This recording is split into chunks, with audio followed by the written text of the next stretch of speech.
Shalom. Shalom Bapak Ibu. Apa kabarnya hari ini? Luar biasa. Shalom yang ada di rumah.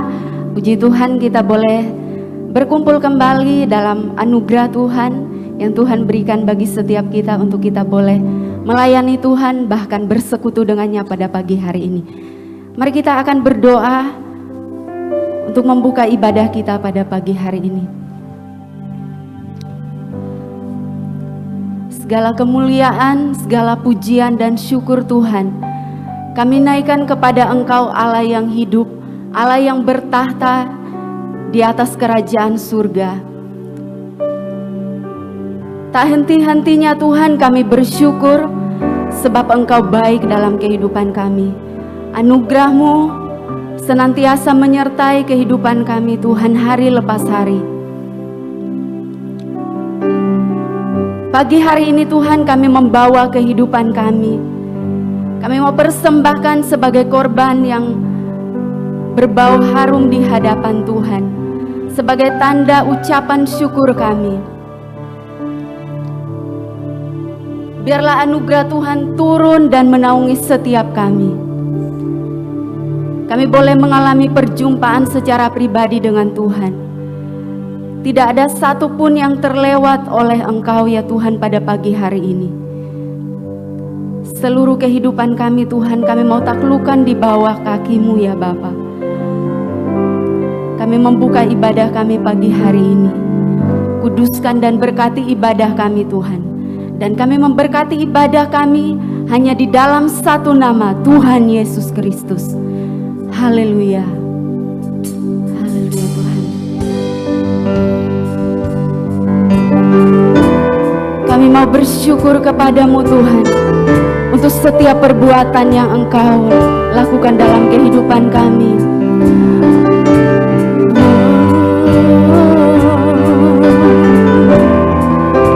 Terima kasih Tuhan. Mari kita naikkan pujian ini bersama. Banyak yang Kau perbuat di dalam hidupku. Banyak yang Kau perbuat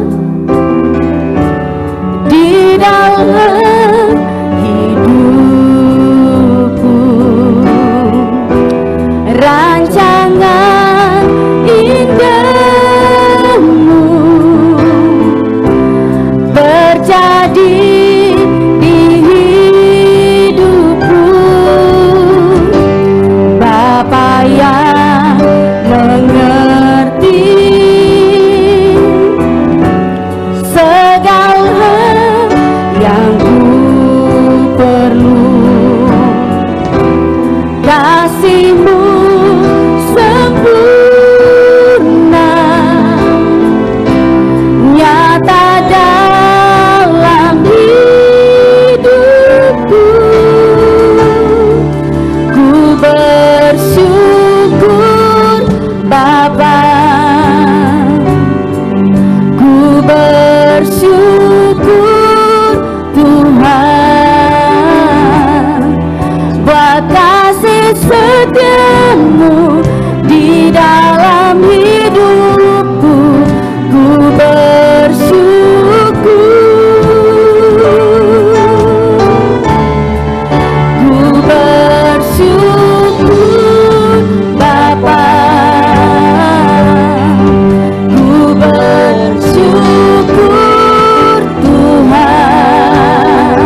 takkan gentar, sebab ku tahu tangan-Mu yang menopangku. Tak ada lembah kelam, haleluya, lembah kelam yang tak ku lewati tanpa hadir-Mu. Hatiku takkan gentar Tuhan, hatiku takkan gentar, sebab ku tahu tangan-Mu yang menopangku. Kaulah Yesus, Kaulah Yesus, Kaulah Tuhan, hanya Kau ku percaya. Kaulah Yesus, Kaulah Yesus, Kaulah Tuhan, harapan hidupku. Ku bersyukur Bapa. Jemaat Tuhan, saya persilahkan berdiri bersama di hadapan Tuhan. Mari kita mau bersyukur kepada Tuhan buat kasih setianya dalam kehidupan kita. Di dalam hidupku, ku bersyukur Tuhan. Ku bersyukur Bapa. Ku bersyukur Tuhan buat kasih setiamu di dalam hidupku. Ku bersyukur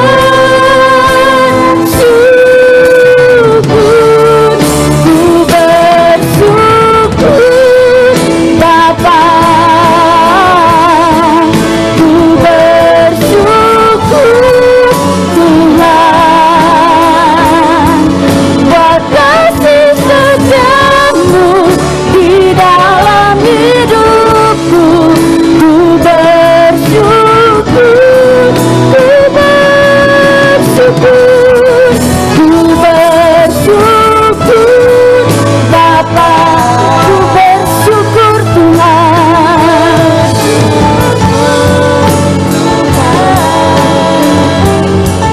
buat kasih setiamu di dalam hidupku. Ku bersyukur, ku bersyukur, ku bersyukur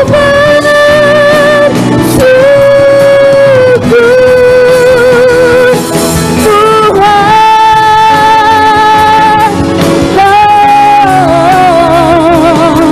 Kami bersyukur karena Kau baik, anugerah-Mu melingkupi kami Tuhan. Segala puji, segala hormat bagi nama-Mu Tuhan. Kami sembah Kau Tuhan. Kami berikan pujian, kami berikan hormat kami hanya bagi-Mu, hanya bagi-Mu Tuhan. Mari setiap hati bersyukur kepada Tuhan, sebab Dia baik, bahwasanya untuk selamanya kasih setianya tidak pernah berubah dalam kehidupan kita. Haleluya. Kami bersyukur, kami menyembah-Mu. Hosana bagi-Mu Tuhan di tempat yang maha tinggi, dan damai sejahtera di antara manusia yang hidupnya berkenan kepada-Mu. Haleluya, haleluya. Segala pujian bagi-Mu, segala pengagungan dan hormat hanya bagi nama-Mu Tuhan. Haleluya, haleluya Tuhan. Nama-Mu disembah, nama-Mu diagungkan oleh setiap hati, oleh setiap mulut, oleh setiap jiwa Tuhan. Haleluya Tuhan.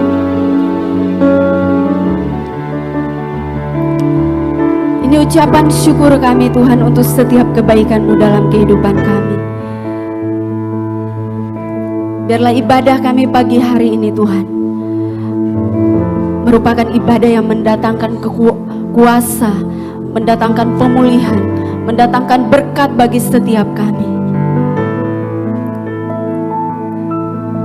Kami serahkan ibadah kami di dalam nama Tuhan Yesus. Kami siap memuji meninggikan nama Tuhan dalam nama Tuhan Yesus Kristus. Mari kita yang siap memuji Tuhan berkata bersama, amin. Haleluya. Shalom Bapak Ibu. Haleluya. Shalom. Puji Tuhan, kabarnya luar biasa. Sebab Tuhan baik dalam kehidupan kita. Kita mau terus bersyukur untuk setiap kebaikan Tuhan.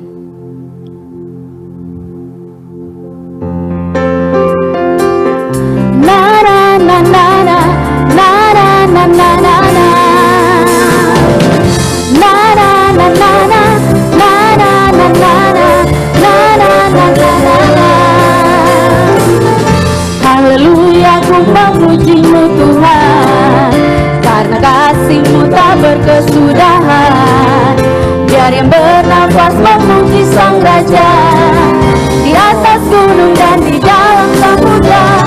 Tanganku ku angkat padamu, mensyukuri rahmat yang Kau beri. Tak melompat bagimu, haleluya, rahmat-Mu baru setiap pagi.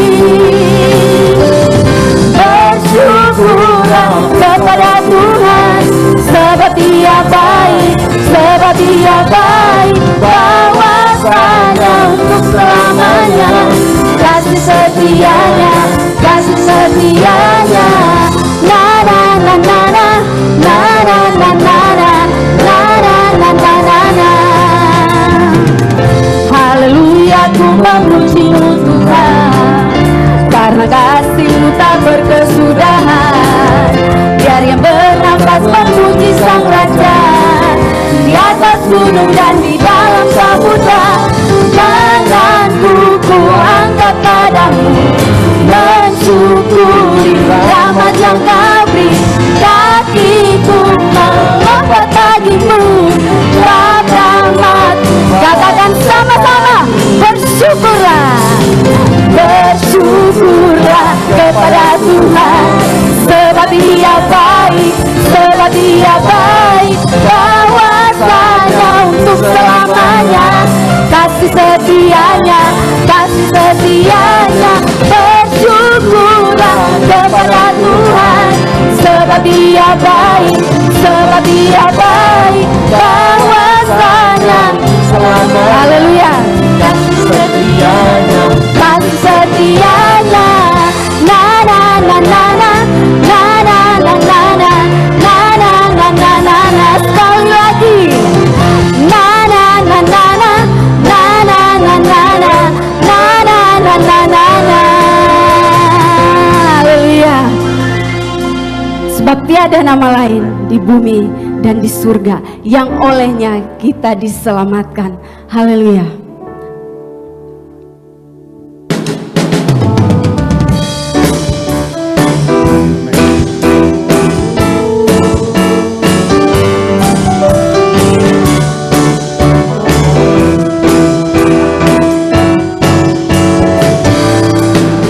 Tiada nama lain di bumi dan di surga yang olehnya kita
Di dalam nama Tuhan Yesus ada kemenangan. Amin.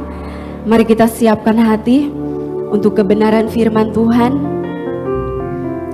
yang akan disampaikan bagi setiap kita. Biar kebenaran itu boleh merema dalam setiap kehidupan kita dan kita berkomitmen setiap hari untuk melakukannya. Haleluya Tuhan.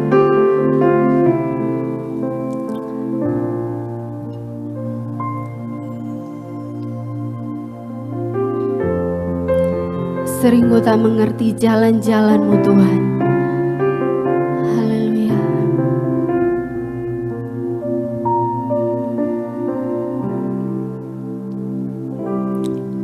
Sering ku tak mengerti jalan-jalan-Mu Tuhan, bagai di belantara yang gelap.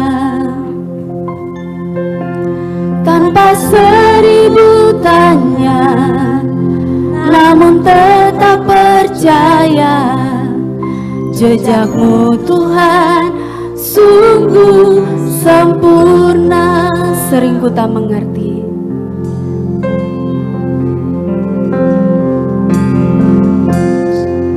Sering ku tak mengerti jalan-jalan-Mu Tuhan, bagai di belantara yang gelap. Tanpa seribu tanya, namun tetap percaya, jejak-Mu Tuhan sungguh sempurna. Ajarku memahami, ajarku memahami semua yang Kau ingini, agar hidupku puaskan hati-Mu. Bagi-Mu aku rela sepenuh hati menghamba, serahkan diri, genapi karya-Mu. sering ku tak mengerti jalan-jalan-Mu Tuhan. Haleluya.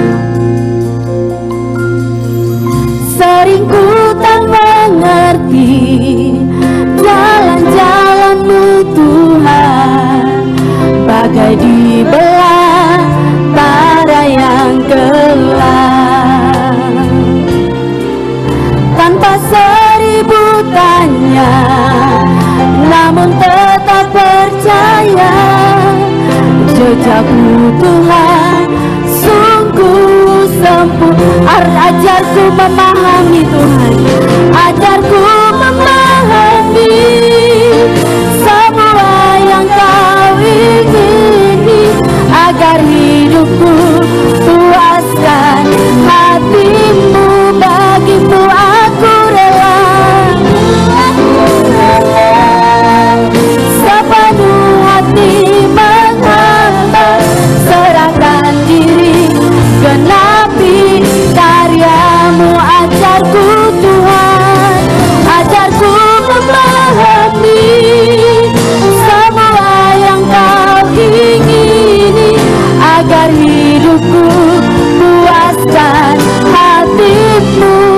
Bagi-Mu Tuhan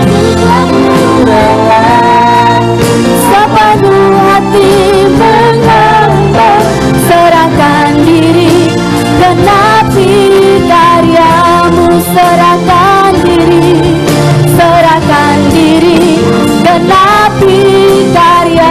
Serahkan diri Tuhan, serahkan diri, genapi karya-Mu. Haleluya Tuhan. Kita akan bersyafaat sebelum mendengar kebenaran firman Tuhan.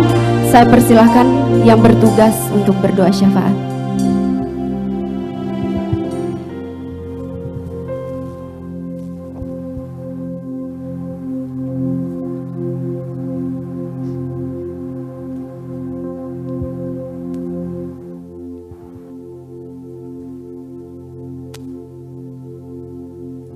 Mari kita bersama-sama berdoa buat pulihnya kondisi politik dan ekonomi bangsa Indonesia setelah ramainya demonstrasi, dan doakan juga agar Tuhan menggagalkan agenda tersembunyi di balik maraknya demonstrasi.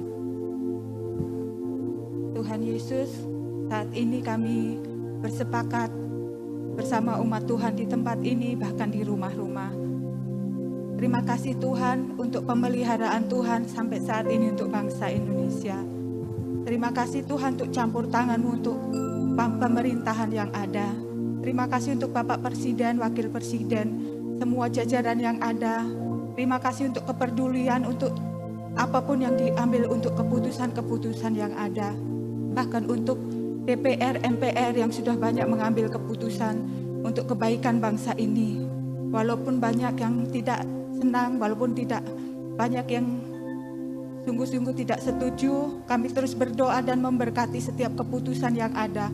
Kami tahu Tuhan semua keputusan itu baik adanya untuk kebaikan bangsa Indonesia ini. Sebab itu Tuhan kami memberkatinya di dalam nama Tuhan Yesus.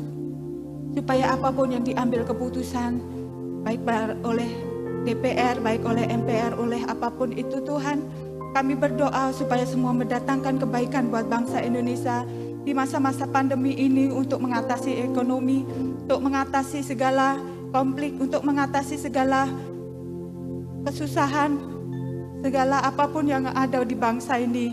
Kami tahu Tuhan, apapun yang ada di bangsa ini tidak mudah, tidak.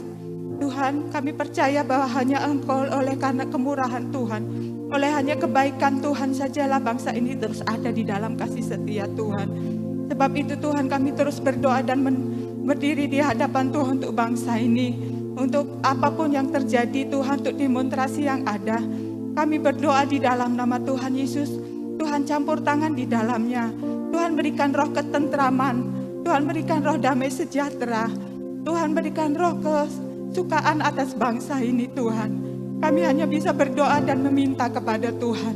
Karena kami tahu kuasa ada di dalam kuasa kendali Tuhan. Setiap penghulu-penghulu udara yang ada, yang mengikat setiap orang-orang yang memiliki setiap siasat yang tidak baik, itu berasal dari kuasa kegelapan. Sebab itu Tuhan, kami mematahkannya di dalam nama Tuhan Yesus. Setiap siasat, setiap apapun Tuhan, orang-orang yang mau mengadakan berbagai macam kerusuhan yang ada di bangsa ini, kami berdoa Tuhan, kami tundukkan dan kami gagalkan di dalam nama Tuhan Yesus. Kami percaya Tuhan, Tuhan akan membalikkan kutuk itu menjadi berkat atas bangsa ini. Tuhan, mereka yang jahat untuk bangsa ini, kami percaya itu akan mendatangkan kebaikan buat bangsa ini Tuhan.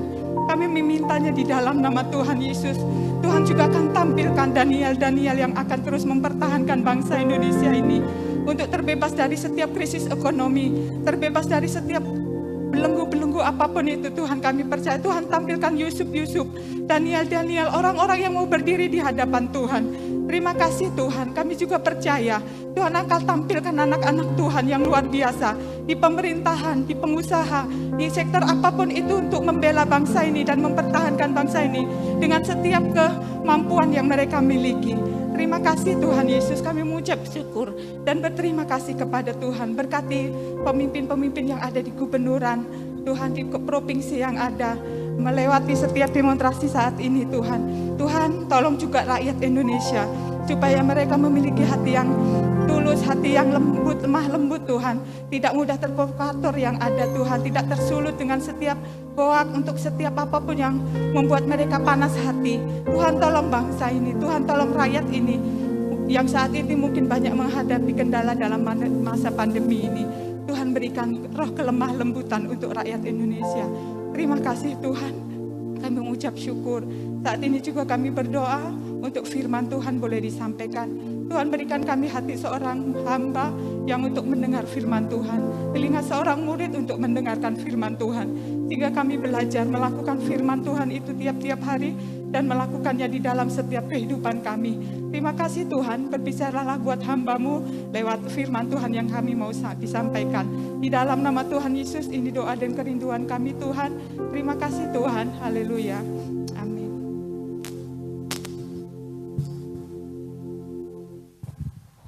Puji Tuhan, silakan duduk Bapak Ibu.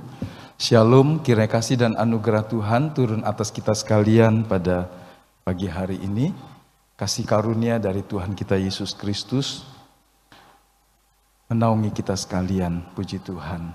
Saya percaya kita semua dipelihara Tuhan dari hari ke hari, baik roh kita, jiwa kita, dan tubuh kita. Amin. Haleluya. Cuaca yang sejuk, mungkin hujan dari tadi malam, tapi rohani kita tetap menyala karena kasih dan kuasa dari Tuhan ada di dalam kita. Shalom juga buat Bapak Ibu yang ada di rumah. Kiranya Tuhan memberkati kita dan semua jaringan berfungsi dengan baik. Puji Tuhan. Saya mau mengajak kita untuk kembali melihat sebuah kebenaran yang mungkin kita pernah membacanya, bahkan menyampaikannya dalam perenungan-perenungan, kebenaran yang mungkin tidak asing lagi, tetapi menggalinya kembali mendatangkan banyak berkat-berkat yang saya pribadi juga mendapatkannya pada waktu mempelajarinya beberapa waktu yang lalu. Lebih dari 2 minggu ketika saya mempersiapkan ini. Nah, mari kita melihatnya.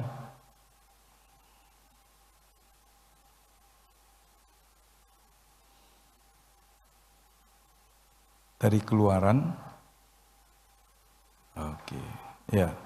Kalau dulu ada sebuah slogan yang sangat terkenal, ora et labora dalam bahasa Latin, orang mengartikannya secara sederhana berdoa dan bekerja. Dalam prakteknya orang menganggap berdoa di situ hanyalah mendoakan apa yang dikerjakan. Tetapi gagasan awalnya dan semangatnya tidak sesederhana itu. Tetapi seperti Rasul Paulus menunjukkan teladan, Rasul Paulus itu mengajari kita dalam Kolose pasal 3 ayat 1 dan seterusnya, pikirkanlah perkara-perkara yang di atas di mana Kristus duduk. Dia ingin kita mencari perkara-perkara surgawi, perkara-perkara dunia yang akan datang. Dan itu ada dalam pikiran kita, dalam hati kita, sehingga menjadi kekayaan yang tidak pernah dapat dirampas oleh siapapun juga. Tetapi karena masih ada di bumi, maka Rasul Paulus juga mengajari dan menyuruh orang untuk bekerja dengan sungguh-sungguh. Dia sendiri memberikan teladan, dengan tangannya dia bekerja mencari nafkah, dan kemudian membuat semua yang dia bisa sebagai tukang kemah dan seterusnya, dan dia memakai semua yang dia punya itu untuk melebarluaskan pemberitaan Injil ke bangsa-bangsa. Jadi seperti itulah yang dikehendaki.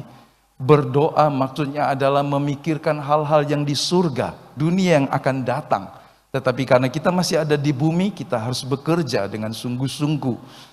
Bisakah dua hal yang bertolak belakang bagi sebagian orang, dua hal yang tidak sama ini bisa menyatu dalam hidup seorang manusia? Ingatlah, kita juga makhluk roh yang punya jiwa dan diam dalam tubuh. Itu juga sebuah keajaiban, sebuah keunikan, atau dalam bahasa lain sebuah keanehan. Kita tidak saja manusia jasmani, tetapi kita juga disebut makhluk roh karena Allah memberikan nafas hidupnya di dalam kita sehingga kita hidup. Tetapi karena tubuh kita dari tanah, maka kita juga punya kodrat yang fana. Satu waktu kita akan mati. Jadi kalau kita melihat diri kita sendiri, kita bisa memahami hal yang ilahi dan hal yang manusiawi menyatu dalam hidup kita. Pada bagian yang lain Rasul Paulus berkata, hai manusia Allah, kejarlah keadilan dan seterusnya dan seterusnya. Dia menyebutkannya hai manusia Allah. Di dalam tubuh jasmani yang fana ini ada kehidupan ilahi yang Bapa taruhkan pada waktu kita dilahirkan kembali. Jadi kalau kita bicara tentang bisakah seseorang sementara hidup di bumi melakukan hal-hal yang baik bahkan dengan maksimal, tetapi hatinya tertuju kepada Tuhan di sorga, Tuhan memberikan kita kesanggupan yang istimewa itu. Itu sebabnya kita tidak perlu mengatakan bahwa oh tidak mungkin, karena Allah yang merancang meskipun sukar dan tidak mudah, tetapi itu bukan hal yang mustahil. Dalam hidup banyak kita dapati hal-hal yang tidak mudah, Tetapi kalau kita kerjakan dengan sungguh-sungguh, dengan tabah, maka yang tidak mudah, bahkan yang sulit, bahkan bagi sebagian orang cenderung mustahil, bisa menjadi kenyataan. Siapa yang bisa tahu ibadah dengan corak seperti sekarang, sebagian kita di gereja, sebagian di rumah-rumah, di kota-kota yang lain, orang bisa secara virtual memandang wajah. Ketika Graham Bell menemukan telepon untuk mendengar suara dari seberang benua, dari benua ke benua yang lain, itu sebuah terobosan yang luar biasa. Orang bisa mendengar suara yang ribuan kilometer. Tapi ketika teknologi informasi melompat lebih cepat dari apa yang bisa diperkirakan, orang sekarang bisa melihat wajah, bukan saja mendengar suara. Kita tahu teknologi 5G juga diaplikasikan dalam kehidupan. Orang bekerja di sini dan pekerjaannya ada di 1-2 kilometer di sana. Pekerjaan-pekerjaan yang tadinya hanya bisa dilakukan orang secara manual. Ada orang operator yang di sini, di ruangnya, mengemudi 5 kendaraan. Itu satu yang mustahil. Saudara bisa membayangkan hal-hal seperti itu ada di depan mata kita. Nah, jadi apa yang dimaksud 100% manusia dan 100% Tuhan tidaklah dimaksudkan berarti kita 200%. Tetapi itu sebuah kalimat yang ingin membawa kita kepada sebuah pemikiran. Kita bisa sungguh-sungguh melakukan upaya manusia, tapi kita juga bisa berharap sepenuhnya akan kasih dan karunia Tuhan, tanpa meragukannya sedikit pun. Mengkombinasikan ini dalam keharmonisan iman dan ketaatan menjadi sesuatu yang luar biasa. Saya percaya kita harus belajar untuk terus menerapkan prinsip dan kebenaran ini. Nah, ada satu cerita imajiner, cerita yang hayal, fiksi. Meskipun ini juga bisa kita dapati dalam hidup sehari-hari. Ini karena ini sekolah teologia, sekolah Alkitab, maka mahasiswanya juga belajar tentang teologia, tentang Alkitab. Dan ada seorang yang sangat rajin dalam berdoa, meyakini, karena dia tahu imannya besar, berharap kepada Tuhan. Menjelang ujian akhir semesteran, dia tetap tidak mau belajar. Dia terus-menerus berdoa, karena dia yakin dia punya iman yang besar. Dosen pembimbing yang juga tinggal di asrama tahu itu. Dan dia memanggilnya dan berkata, baik sekali kamu terus berdoa nak. Tapi masalahnya kamu kuliah. Dan beberapa waktu di depan kita ujian akhir semesteran. Kau harusnya belajar. Tapi muridnya, mahasiswa ini berkata, tidak, saya percaya. Ya, tidak peduli. Dia terus berdoa. Dia meyakini kalimat dalam Matius pasal 7, mintalah maka akan diberikan kepadamu. Dia minta, Tuhan tolong saya dalam ujian nanti. Saya yakin dalam nama Yesus, dan seterusnya. Dia terus berdoa. Sebab dia berpikir jika dia percaya dan berdoa, Tuhan akan memberikan yang terbaik. Berapa banyak kita meyakini Tuhan pasti memberikan yang terbaik kalau saya berdoa. Halo? Beberapa orang diajar untuk selalu berkata, yang terbaik Tuhan, yang terbaik. Kita rasanya tidak menerima, sulit menerima. Kalau kita minta yang terbaik tetapi Tuhan kasih yang biasa-biasa saja. Kita rasanya baru menjadi seorang anak yang dikasihi Tuhan. Kalau berdoa yang terbaik, tentuan Tuhan memberikan yang terbaik. Anak muda ini juga meyakini hal itu. Akhirnya tibalah ujian akhir itu, dan dia menerima kertas ujian. Dan dari atas sampai bawah, dia balik lagi belakangnya, dia menatap dengan nanar. Dia tidak tahu apapun juga bagaimana menjawab esai-esai itu, karena tidak terdiri dari multiple choice.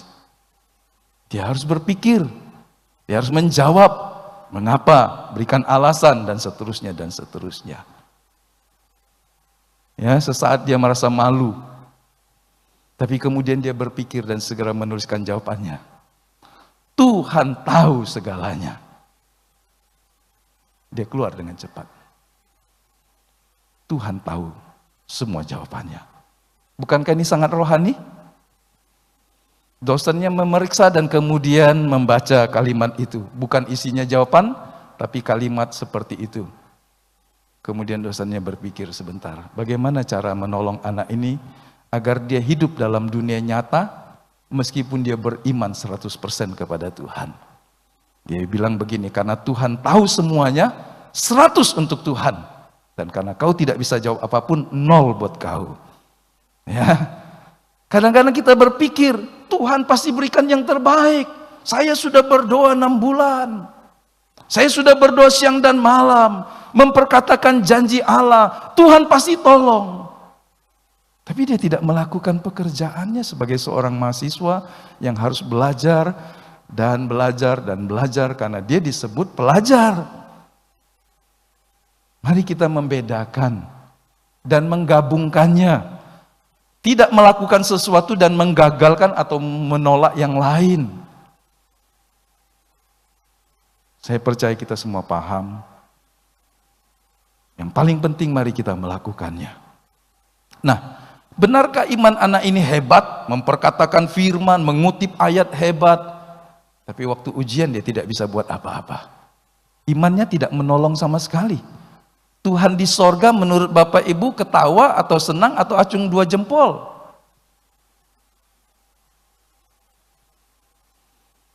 Tidak, ini bukan iman yang sejati. Bahkan dia salah memahami Tuhan. Dalam kalimat yang lain ini hanyalah semangat spekulatif yang mengharapkan sesuatu yang ajaib dan hebat secara kebetulan. Iman yang dia pikir besar dan hebat di atas dasar firman adalah iman yang salah. Jangan kita meniru cara seperti ini dalam hidup. Mungkin kita ketawa, mungkin kita berkata anak itu bodoh, tapi tidak jarang kita juga melakukan hal yang tidak jauh berbeda. Kita hanya memperkatakan firman tetapi tidak melakukan apa-apa. Seolah-olah semuanya urusan Tuhan. Memang saya harus menandaskannya. Kalau ini bicara tentang doa yang hebat, mengharapkan kuasa yang besar, boleh kita lakukan. Ya, bisa. Karena memang doa bisa menghubungi Tuhan yang sanggup melakukan segala perkara. Namun bukanlah iman yang benar jika kita sendiri tidak melakukan upaya apapun dan hanya mengharapkan keuntungan atau keberuntungan. Hitung seperti hitung kancing saja. Jadi apa itu iman yang sejati? Melalui khotbah hari ini kita mau membangun iman yang sejati agar mengalami kuasa Tuhan dan kemenangan dari Tuhan. Ya, dalam kehidupan yang nyata. Mari kita melihat ada 2 sisi ekstrim yang harus kita hindari dalam hidup seorang Kristen yang sejati. Yang pertama, ketidakpercayaan. Seorang harus mematahkan, menolak, menyingkirkan ketidakpercayaan. Yang kedua, nanti kita membahasnya, iman yang hanya mengharap berkat lahiriah. Kalau anak muda mengoloknya mungkin iman@berkatmulu.com ya. Cerita tentang berkat melulu. Berkat jasmani melulu. Hanya itu saja. Dalam masa pandemi terkadang juga orang mengobrol janji-janji firman. Bukan mendorong orang untuk memakai kesempatan ini untuk memurnikan imannya. Mari kita membahasnya satu persatu, ketidakpercayaan. Ini hal yang pertama yang harus kita hindari. Seorang Kristen pun bisa saja dalam bagian tertentu hidupnya, dalam peristiwa dalam masa tertentu hidupnya, tidak percaya sungguh-sungguh kepada Tuhan. Dan tidak mengakui Tuhan. Ketika Tuhan berkata, kalau anak manusia datang kali yang kedua, apakah dia masih mendapati iman di bumi? Apakah Tuhan terlalu pesimistis dengan kita? Apakah kita masih hidup dengan iman kepada Kristus di hari-hari ini? Apakah kita meyakini bahwa Alkitab kita 100% benar? Bahwa jalan-jalannya benar? Saya merenung nyanyian yang tadi kita nyanyikan. Tanpa 1000 tanya. Itu kan hebat. Mungkin kita punya pertanyaan 100, 200, 1000, 2000. Tetapi penyair, penulis lagu ini menandaskan tanpa 1000 tanya. Tanpa banyak tanya. Dia mau mengikuti Tuhan. Rela memberikan diri untuk menghamba karena Tuhan. Supaya rancangan Allah itu digenapi dalam hidup kita. Tidak jarang kita terlalu banyak bertanya, memprotes nadanya kepada Tuhan. Dan itu cenderung sebuah persungutan. Mungkin kita tidak tahu banyak. Banyak hal yang sukar. Banyak hal yang sulit dimengerti. Itulah saatnya untuk kita membangun iman kita. Sebab di titik seperti ini, terkadang ketidakpercayaan menggerogoti iman seorang Kristen. Tidak mengakui dia sebagai kurios Tuhan. Dia bukan sekedar penjawab doa. Di sisi ini dia bukan seorang pembuat mujizat. Tetapi dia Tuhan yang berdaulat. Kuriake, kurios, pemilik, penguasa hidupmu. Orang kalau menyadari siapa yang berdiri di hadapannya, di hadapan penguasa yang punya wewenang mutlak dalam hidupnya, hanya ada satu sikap, dia berkata, semua yang kau katakan baik, semua yang Tuhan katakan baik, semua yang kau perintahkan aku akan lakukan, karena hidupku dalam tanganmu. Dia bukan sekedar penjawab doa. Dia bukan sekedar seorang sahabatmu, tapi dia Tuhanmu. Banyak kali orang Kristen tidak menjadikan Yesus sebagai Tuhan. Sehingga firman-Nya diacuhkan, kehendaknya diacuhkan, perintahnya diabaikan, dan berpikir dia bisa hidup menurut maunya saja.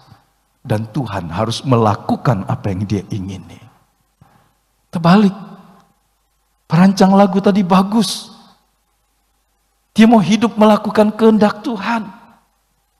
Bukan supaya Tuhan melakukan apa yang diingini hatinya. Tidak seketika orang Kristen menganggap Tuhan harus melakukan apa yang aku ingini. Mari kita belajar menjadi lebih dewasa. Kita bertanya, Tuhan, apa yang kau mau aku perbuat dalam situasi seperti ini? Apa yang harus aku lakukan? Apa yang harus aku robah? Apa yang harus aku buang? Apa yang harus aku kejar? Apa yang harus aku kumpulkan? Supaya bila tiba waktunya, aku tidak menyia-nyiakan kehidupan. Karena kita berjalan di satu garis yang satu waktu akan berakhir. Sebagian orang yakin dapat menjalani hidupnya hanya dengan mengandalkan kemampuan dan usaha sendiri. Mungkin dia ke gereja, apalagi orang yang tidak mengenal Tuhan, pasti dia meyakini kemampuan dan usahanya sendiri. Ini sikap manusia duniawi yang menganggap bahwa segala keberhasilan tergantung dari 100% usaha diri sendirinya. Tadi saya kasih tanda petik supaya kita menjadi orang yang percaya kepada Tuhan.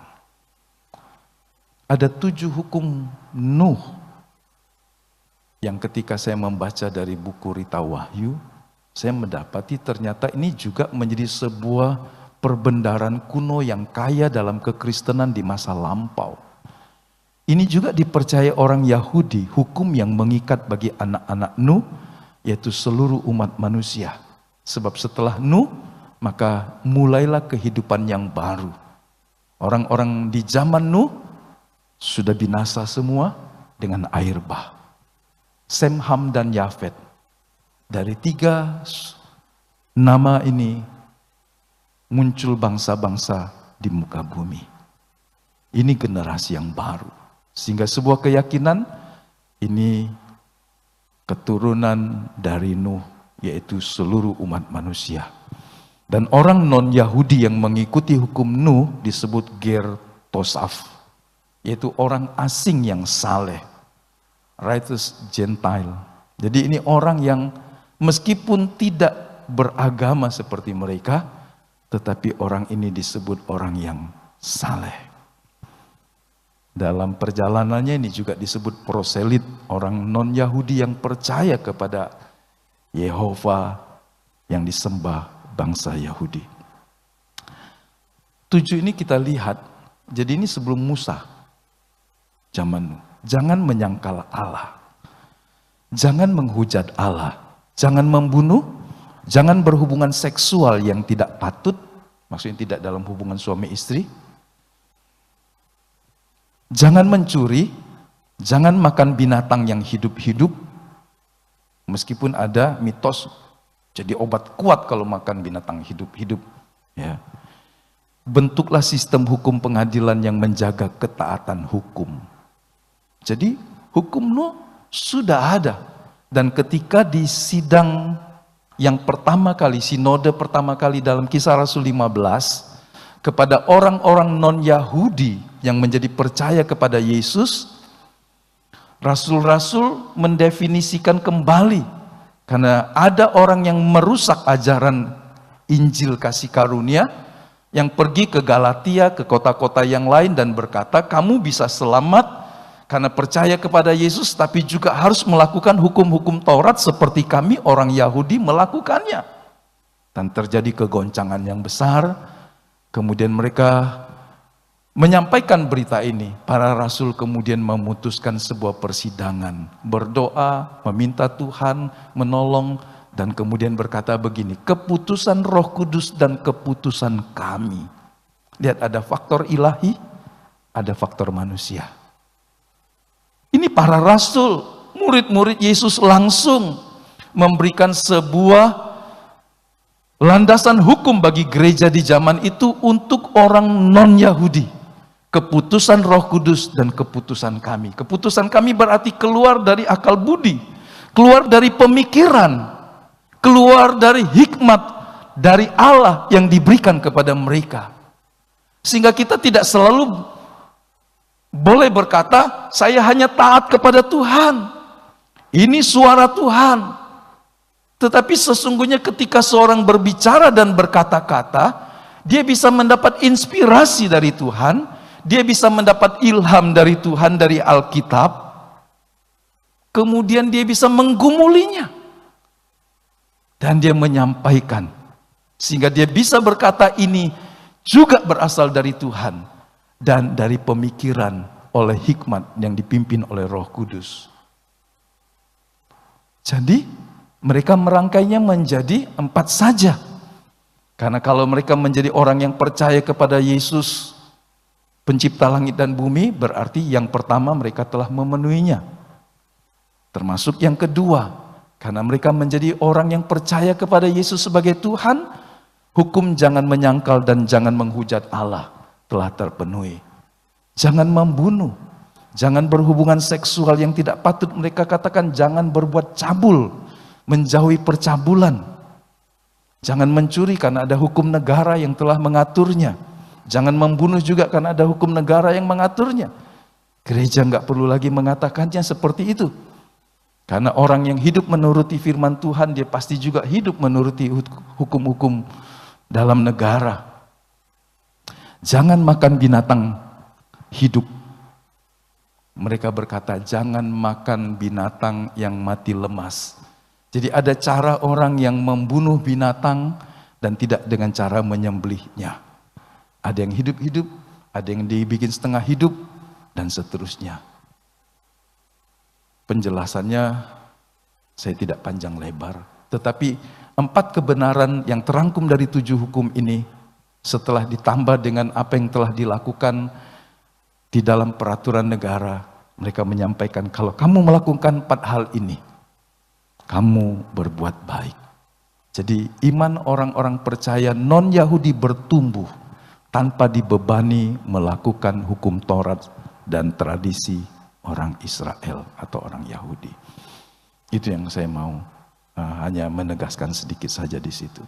Nah, jadi kita tahu walaupun usaha manusia sudah berupaya dengan keras, tetapi tanpa pertolongan Tuhan, dia tidak menjamin keberhasilan.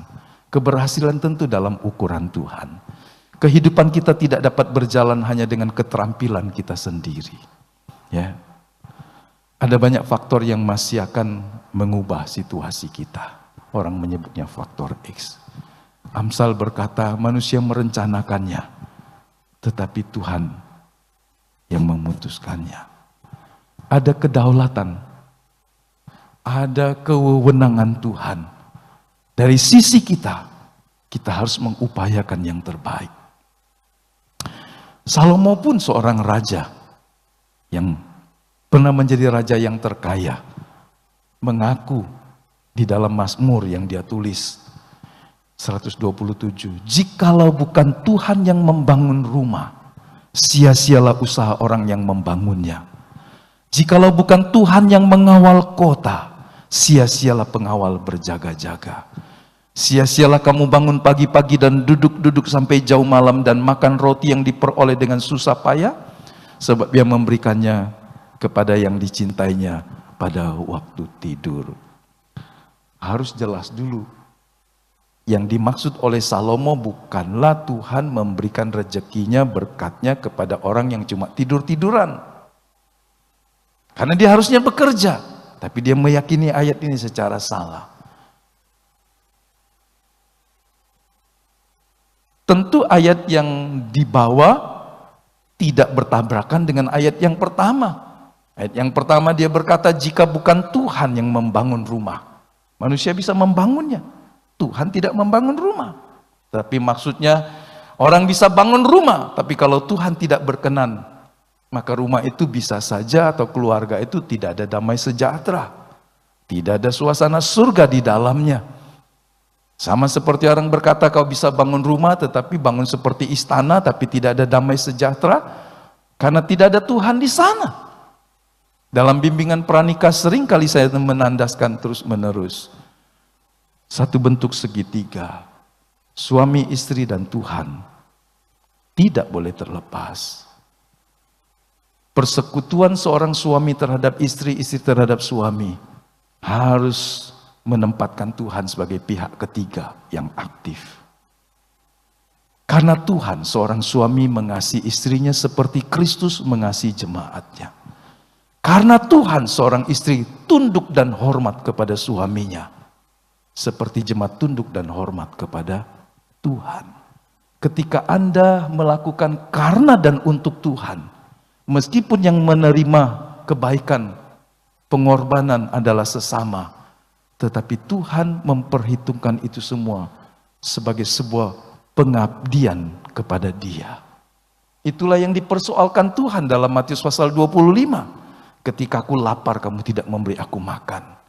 Ketika aku haus dan seterusnya. Mereka bertanya, kapan kami lihat Tuhan lapar? Kapan kami lihat Tuhan haus? Kapan kami lihat Tuhan seperti orang miskin yang tidak punya apa-apa? Tuhan berkata, apa saja yang kamu tidak perbuat kepada orang yang hina ini, kau tidak melakukannya bagiku. Tuhan mengidentifikasikan dirinya kepada orang-orang lemah, kepada sesama manusia kita. Jadi kalau Anda senyum dan ramah berlaku kepada orang, Anda telah memperlakukan keramah tamahan itu kepada Tuhan. Ketika Anda menolong seseorang karena dan untuk Tuhan, maka Tuhan yang menerimanya. Memahami dan menerapkan prinsip ini terus-menerus dalam hidup membuat seorang Kristen akan berubah Dia tidak lagi berkata, aku cuma mau buat baik, cuma mau berbuat sesuatu kalau Tuhan gerakkan saya melakukannya. Enggak, Anda harus hidup dalam kebaikan dan kebenaran setiap waktu, karena Anda adalah anak Allah. Untuk hal-hal yang khusus, mungkin Allah harus memimpin saudara melakukan sesuatu, tapi secara umum, kalau Allah tidak bersuara di hatimu, kalaupun tidak ada impresi apapun di hatimu, bagaimana memperlakukan orang ini? Kalau ada orang susah di depan matamu, Anda nggak perlu berkata sebentar, aku mau berdoa. Apa yang Tuhan kehendaki terhadap dirimu? Dengan matamu engkau bisa melihat keadaannya, dengan telingamu engkau bisa mendengarnya. Tentu mengujinya juga baik, supaya kita tidak dimanfaatkan orang secara salah. Tapi kalau kita mengerti apa yang harus kita lakukan, lakukanlah dengan benar. Jadi ayat 1 dan 2 tidak bertentangan. Dia hendak berkata sebuah usaha, sebuah upaya yang hebat sekalipun, kalau bukan Tuhan yang menyertai dan memberkatinya, maka upaya 100% manusia jadi sia-sia. Tanpa melibatkan Tuhan, bahkan keberhasilan pun akan adalah kesia-siaan belaka di mata Tuhan. Lukas pasal 12 ayat 19, ini kisah yang saya penggal dari kisah yang kita pasti sudah tahu. Seorang yang bukan saja petani, tetapi juga memiliki ladang yang luas, seorang manajer yang baik, dia mengerti bagaimana mengelolanya, dia seorang yang mengerti hukum pasar permintaan dan juga supply. Jadi ketika panenannya berlimpah ruah, dia tidak habiskan, dia tidak langsung jual. Dia bangun gudang-gudang yang besar. Dan sesudah semua yang hebat itu dia lakukan, aku akan berkata kepada jiwaku, jiwaku ada padamu banyak barang tertimbun untuk bertahun-tahun lamanya. Beristirahatlah, makanlah, minumlah dan bersenang-senanglah. Ya, tapi Tuhan berkata kepadanya, hai engkau orang bodoh, pada malam ini juga jiwamu akan diambil daripadamu. Dan apa yang telah kau sediakan, untuk siapakah itu nanti? Demikianlah jadinya dengan orang yang mengumpulkan harta bagi dirinya sendiri, jikalau ia tidak kaya di hadapan Allah. Ini petani yang juga sekaligus seorang yang tahu mengelola pasca panen yang berlimpah. Dia mungkin mirip dengan Yusuf, membuat rencana yang baik. Ketika panenan berhasil, dia membuat lumbung-lumbung yang lebih besar lagi. Tapi Yusuf menggunakan kelimpahan itu untuk menolong orang lain. Tapi orang ini berbeda. Sehingga Tuhan berkata, hai engkau orang bodoh. Tuhan menyepelekan semua kepandaiannya, kecerdikannya, kepiawaiannya dalam mengelola, dan seterusnya. Sehingga Tuhan berkata, semua yang kau kumpulkan itu jadi tidak berguna. Jadi kita berkata bahwa tanpa melibatkan Tuhan, suatu keberhasilan yang hebat pun bisa jadi sia-sia. Kita hidup di bumi dalam tubuh jasmani yang terbatas. Ada orang berpikir tentang anak cucunya terlalu panjang, sehingga berpikir mewariskan harta benda adalah hal yang paling utama. Tapi saya mendorong kita, wariskan iman kepada anak cucumu. Wariskan pengenalan akan Allah. Wariskan keteladanan rohani bagi anak cucumu. Sehingga jika mereka bersekutu dengan Tuhan dengan baik, Tuhan pasti pelihara kehidupan anak cucumu. Tidak jarang kita dapati semua yang disediakan orang tua bagi anak-anak dan cucunya kemudian jadi habis. Tapi kalau seorang memberikan teladan untuk hidup bergantung dengan Tuhan, Jika masalah datang sampai begitu hebat, anak itu bisa bersandar kepada Tuhan.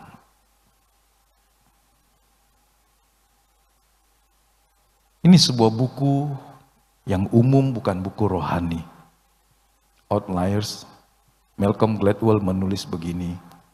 Dia meneliti orang-orang yang luar biasa, orang-orang yang sukses dari beberapa sudut pandang. Jadi cukup komprehensif. Ya. Dari beberapa perspektif. Kemudian dia menulis kesimpulannya. 2 elemen penting untuk sukses menurut dia dari orang-orang hebat di dunia. Satu adalah 10.000 jam usaha. Saya ulangi. Dia merangkum menjadi 2 saja. 10.000 jam usaha. Kalau Anda terus melakukannya dengan sungguh-sungguh, dengan konsisten, Anda bisa sukses. Jadi kalau baru 1-2 jam kemudian capek, berhenti, dan kemudian ganti yang lain lagi, ya lain. Yang kedua, timing, waktu yang tepat. Sehingga orang berkata, jika investasinya tepat pada waktunya, jika ekspansinya tepat pada waktunya, maka dia bisa menjadi lebih baik lagi, lebih berhasil lagi. Ini orang dunia melihat 2 hal ini. Usaha yang terus-menerus, tidak kenal lelah, dan kemudian waktu yang tepat. Waktu yang tepat seringkali orang tidak bisa membacanya. Sehingga ini lebih condong kepada sebuah intuisi, naluri. Nah, kalau kita orang Kristen, kita bisa membaca kesimpulannya dari bahwa yang pertama itu usaha manusia. Yang kedua adalah rahmat anugerah Tuhan. Yang percaya katakan amin, saudara. Karena timing itu bisa saja adalah sebuah waktu yang dari Tuhan, kairos dari Tuhan. Tapi dia mau kita melakukannya. Khotbah ini panjang. Saya membaginya menjadi 2, mungkin 2,5. Saya nggak tahu bagaimana setengahnya disampaikan nanti. Ya, karena saya sudah tinggal waktu 1 menit saja dalam pointer saya. Nah, jika kita tidak mengakui pertolongan Tuhan dalam kehidupan kita, inilah satu bentuk ketidakpercayaan. Inilah bentuk humanisme. Yang lebih ditonjolkan adalah hal yang dari manusianya saja. Nah, kecenderungan yang kedua, yang ekstrim yang harus kita hindari, iman yang hanya mengharap berkat lahiriah. Ini sangat banyak dalam hidup orang Kristen. Punya iman, tapi Tuhan seolah-olah hanya berguna untuk hidup jasmani di bumi ini saja. Kenapa kau ke gereja? Karena kalau kita ke gereja, kita berdoa dan kita diberkati Tuhan. Kenapa kau melayani? Karena dengan melayani aku diberkati Tuhan. Tokoku maju. Saya sering mendengar orang berkata, tadinya tokonya 1, sekarang tokonya jadi 5 karena dia melayani Tuhan. Jadi 10 karena dia memberikan persepuluhan dan seterusnya.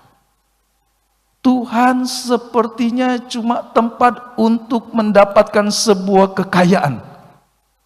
Orang Jawa berkata itu pesugihan. Ya. Jangan tanya saya di mana tempatnya. Percaya bahwa Tuhan dapat melakukan segalanya. Jadi tidak perlu berusaha.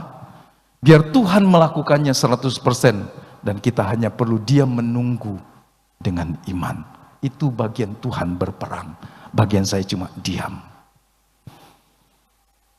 Kalau ini bicara tentang keselamatan jiwa, memang kita dengan iman menerima semua yang sudah dilakukan Yesus di kayu salib. Kita tidak bisa menambah apapun juga karya keselamatan Yesus. Kita amenkan, tidak perlu lagi berusaha. Tanpa doa, tanpa puasa, tanpa melakukan satu kebaikan, Kristus telah membayar dosa kita di kayu salib. Dia sudah mati bagi kita. Saat kita tidak tahu yang benar, saat kita tidak mengenal Allah, saat kita tidak pernah berbuat yang baik, Tuhan sudah mati di kayu salib membayar dosamu. Sehingga dia berkata, sudah selesai. Anda tidak perlu lagi menambahinya. Karya salibnya sempurna. Selesai. Dari pihak Anda dan saya, cuma dibutuhkan percaya dan menerima dengan iman. Hanya itu. Anda tidak perlu melakukan tindakan apapun juga untuk keselamatan yang dikerjakan Yesus dengan sempurna di kayu salib.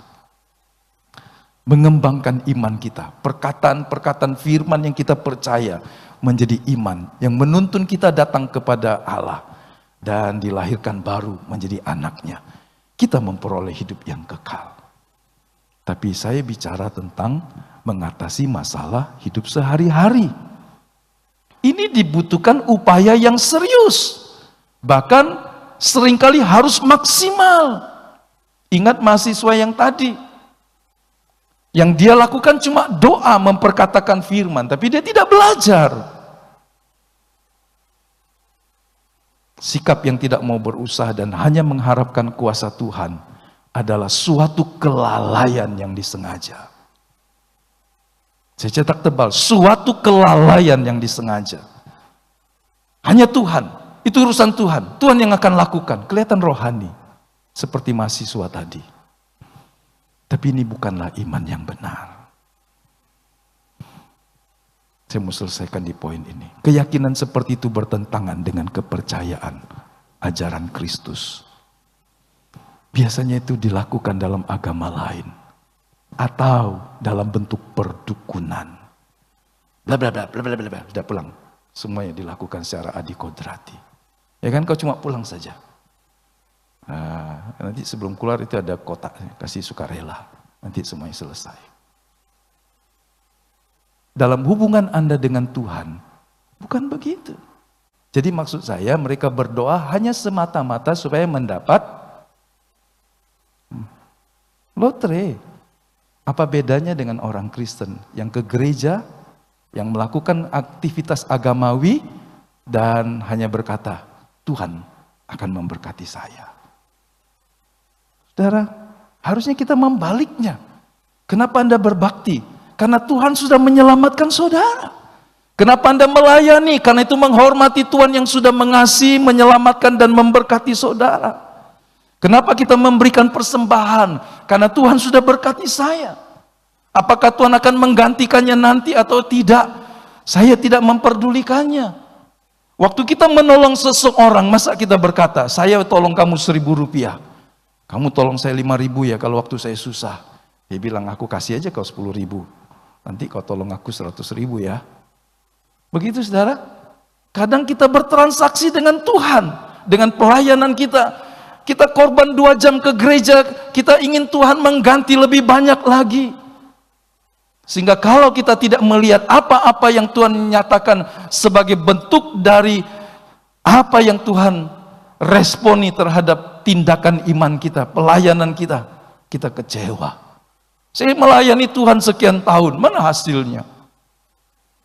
Saya sudah melakukan ini dan itu, mana hasilnya?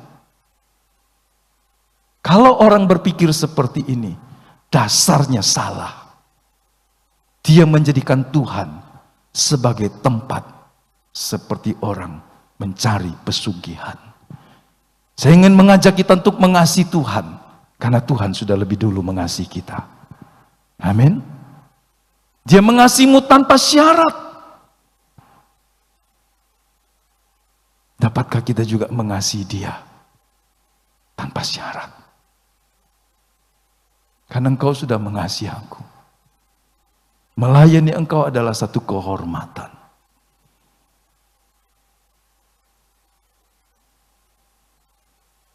Ya. Minggu depan saya sambung. Waktunya sudah habis. Udah dimatiin ya? Atau mati?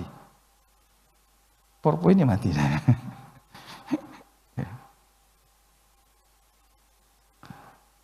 Ya, mereka mengingatkan saya waktunya habis kali. Langsung dimatiin. Kita sambung minggu depan, kepercayaan yang benar. Jadi 2 hal yang ini biarlah menjadi kita. Memang ini seperti kalau Anda makan nggak kenyang sudah berhenti. Tapi lebih baik berhenti sebelum Anda kekenyangan dan kemudian Anda keluar dan mabok. Tapi itu cuma jok saja, nggak ada. Kebenaran memperkaya hidup kita. Ya kan? Kita bisa duduk 1-2 jam, 3 jam, 4 jam, seharian habis. Kemudian kita berkata, saya dapat apa? Nggak ada. Malah Anda menghabiskan uang, Anda menghabiskan waktu, Anda menggeser hal-hal yang lain karena kongko-kongko dan seterusnya. Tapi kalau dengan Tuhan kita sangat hitungan seumpama. Kalau kita duduk doa terlalu lama, kita rasa rugi. Kita baca Alkitab terlalu banyak pasalnya, kita mulai berkata kebanyakan bacanya. Kita dengar firman Tuhan dan belajar firman, kita berkata terlalu banyak. Saudara, bagaimana mungkin kita mengharapkan Tuhan memberikan kebaikan-kebaikannya, sedangkan kita sangat berhitungan dengan Tuhan. Hidup kita, hati kita, orang berkata sebagian saja milik Tuhan, sebagian masih punya aku sepenuhnya. Hati ini hanya sedikit saja yang aku serahkan, yang lainnya tetap punyaku. Sebetulnya seluruh hidup kita milik Tuhan. Mari kita berdiri, mari kita belajar untuk menghormati dan mengasihi Tuhan dengan seluruh kehidupan kita. Haleluya.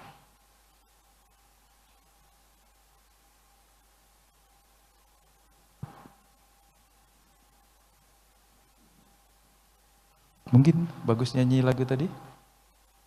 Saya lupa depannya.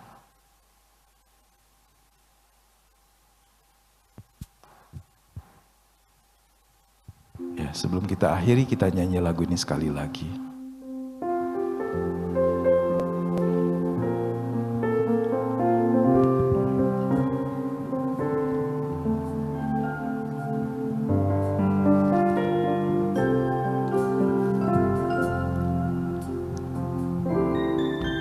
Sering ku tak mengerti jalan-jalan-Mu Tuhan, bagai di belantara yang gelap.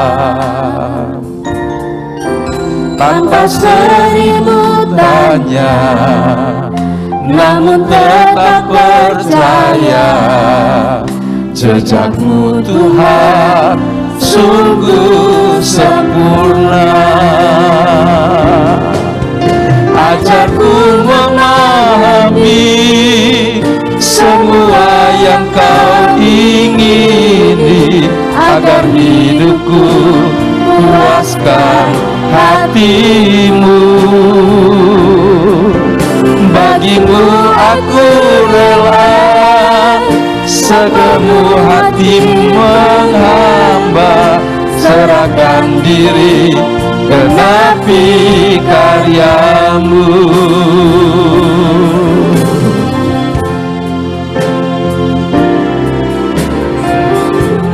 Mengerti jalan-jalan-Mu Tuhan, bagai di belantara yang gelap. Tanpa seribu tanya, namun tetap percaya, jejak-Mu Tuhan sungguh sempurna. ajarku memahami semua yang Kau ingini, agar hidupku puaskan Hati-Mu. bagimu aku Rela sepenuh hati menghamba, serahkan diri, genapi kerja-Mu. Serahkan diri, genapi karya-Mu. Bapak Ibu yang dikasihi oleh Tuhan, maukah dengan rela engkau menghambakan dirimu kepada Tuhan, tanpa satu, apalagi 1000 tanya? Maukah kau menyenangkan dan memuaskan hati Tuhan dengan responmu yang benar setiap waktu? Bahkan ketika engkau tidak mengerti jalan hidup yang Tuhan arahkan, yang Tuhan izinkan terjadi. Dia mau engkau mengembangkan percaya yang sepenuhnya kepadanya. Bukan percaya yang pasif, tetapi percaya yang sungguh-sungguh melakukan bagian yang harus kita kerjakan. Pagi hari ini mungkin Anda memiliki pergumulan tertentu, terasa sulit, terasa mustahil, tetapi sadari hidupmu miliknya Tuhan. Apa yang Dia izinkan terjadi dalam jalan-jalan hidupmu tidak lepas dari pemandangannya. Pagi hari ini kita berkata kepada Tuhan, sepenuhnya aku rela mengabdi supaya Tuhan disenangkan. Bapa, ini doa kami pada pagi hari ini. Kami sungguh ingin melekatkan jiwa kami, hati kami kepada Tuhan, dengan sebuah kesadaran bahwa kami juga penuh tanggung jawab sebagai manusia. Tolong kami untuk melakukan yang terbaik ya Bapa. Kemampuan yang Tuhan anugerahkan kepada kami, tolong setiap kami membawa diri kami, keluarga kami, anak-anak kami, pekerjaan, pelayanan, bangsa kami Indonesia. Biarlah kami mengambil bagian sesuai dengan kasih karunia yang Allah percayakan. Kami melakukan bagian kami, dan kami percaya Tuhan melakukan bagian Tuhan. Teguhkan kami sekalian ya Bapa. Tuntun kami tiap-tiap waktu. Dikala kami menghadapi persimpangan-persimpangan jalan, ketika kami tidak dapat membuat keputusan seketika, biarlah kami terus berpedoman kepada firman Allah. Berkati hidup kami supaya kami dapat memberkati orang-orang di sekitar kami, mulai dari lingkungan yang terdekat dalam keluarga, di lingkungan kerja, di lingkungan masyarakat di mana kami tinggal. Bapa, tiliklah setiap kami. Ini doa kami sekalian di hadapan-Mu. Di dalam nama Tuhan Yesus, penguasa hidup kami, kami persembahkan hidup ini. Ucapan syukur kami, doa kami, kekhawatiran, permohonan kami, semuanya kami persembahkan bagi Tuhan, karena Engkau yang layak untuk menerimanya. Terima kasih banyak Bapa. Terima kasih. Dalam nama Yesus, Tuhan dan Juru Selamat kami akhiri ibadah kami. Para pemuji, pemusik, pelayan Tuhan, kami yang di gereja maupun di rumah, Tuhan memberkati kami semua.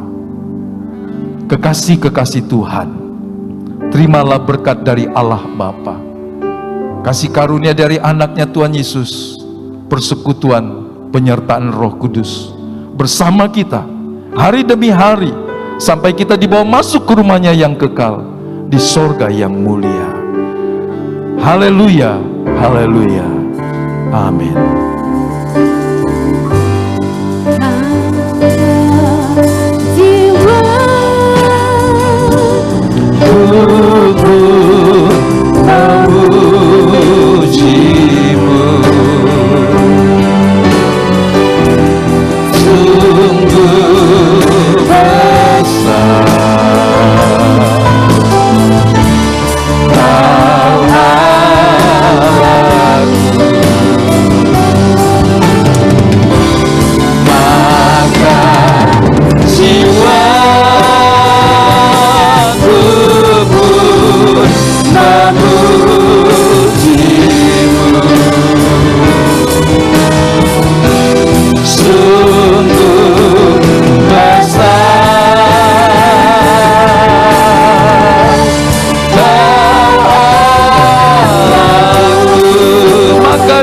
Aku pun memuji-Mu. Jiwaku pun memuji-Mu.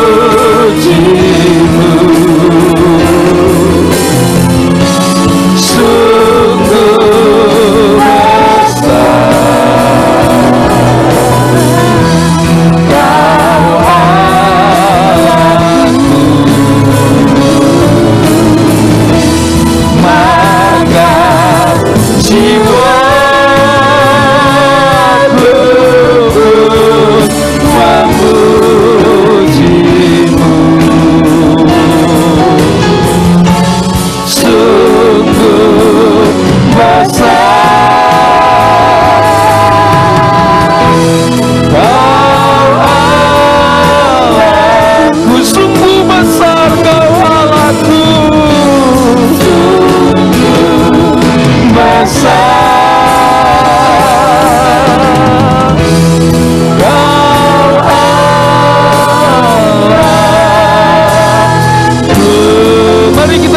kemuliaan bagi Tuhan.